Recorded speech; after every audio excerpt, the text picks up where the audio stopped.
하지정맥류 환자분들은 평소 치료 재발에 대해서 걱정을 많이 하십니다. 정맥류는 치료해도 재발한다. 어차피 치료해도 재발하니 끝까지 버티다. 어쩔 수 없을 때 치료하겠다. 하지만 이렇게 잘못된 오해로 인해 많은 분들이 치료의 시기를 놓치거나 합병증이 생겨서 고생하는 경우들이 있습니다. 하지정맥류 재발엔 크게 4가지 원인이 있습니다. 첫째는 진단의 잘못, 두 번째는 치료의 잘못, 세 번째는 관리의 잘못, 네 번째는 누구의 잘못도 아닌 체질적, 유전적 원인입니다. 첫 번째로 진단의 잘못입니다. 하지정맥류를 제대로 치료하기 위해서는 단지 겉에서 튀어나와 보이는 혈관만 치료하는 게 아니라 다리 안에 시작하는 뿌리 혈관을 찾아서 모두 제대로 치료를 해줘야 됩니다. 하지만 과거부터 대개의 경우에 겉에서 보이는 혈관만 치료하는 경우가 많고 그로 인해 많은 분들이 치료 후 재발을 하게 되었습니다. 요즘에는 혈류 초음파라는 검사를 통해서 비교적 힘들지 않게 정확한 진단을 할 수 있습니다. 다만 이 혈류 초음파 검사도 치료를 하는 사람의 많은 경험이 있어야 되고 지식이 있어야 되기 때문에 반드시 전문의에게 검사를 해서 진단을 받아보는 게 중요합니다. 두 번째로 치료에 잘못이 있을 수 있습니다.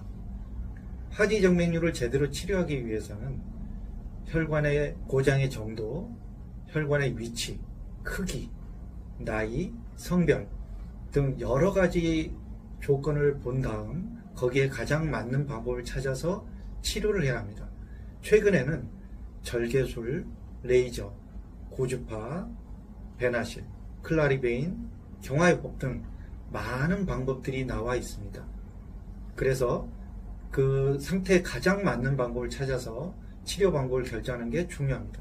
만약에 원인 진단을 한 후에 치료 방법을 잘못된 걸 선택을 하게 되면 제대로 된 치료 결과가 나올 수 없게 되고 재발의 원인이 될 수 있습니다. 세 번째는 관리의 잘못입니다. 하지정맥류를 일으키기 좋은 생활 습관들이 있습니다. 장시간 한 자세로 서 있다거나 앉아서 지내는 것, 그리고 체중이 유지되지 않고 과체중하게 되는 것, 이런 것들이 쌓이게 되면 하지정맥류를 유발하게 됩니다. 따라서 하지정맥류를 치료하고 나서도 반드시 종아리 운동이나 다리를 쉴 때 올려준다거나 직업적으로 오래 서 있거나 앉아있는 분들은 압박 스타킹을 신어주는 등 적절한 관리를 해주시는 게 재발을 줄일 수 있는 방법이겠습니다. 마지막으로는 누구의 잘못도 아닌 체질적 유전적 원인이 있습니다. 결국은 하지정맥류도 혈관이 약해서 생기는 질환이라고 보고 있습니다. 따라서 가족력이 있는 경우, 하지정맥류 가족력이 있는 경우의 분들은 다른 분보다 더 하지정맥류 발생 빈도가 올라갑니다. 따라서 치료 후에 그런 분들은 더 각별히 관리를 해주셔야 할 것입니다.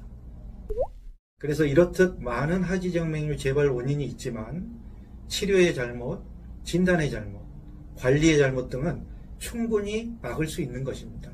물론 체질적, 유전적 원인을 바꾸지는 못하지만 나머지 원인들을 잘 이해하고 관리한다면 하지정맥류 치료의 재발을 상당히 줄일 수 있을 것입니다.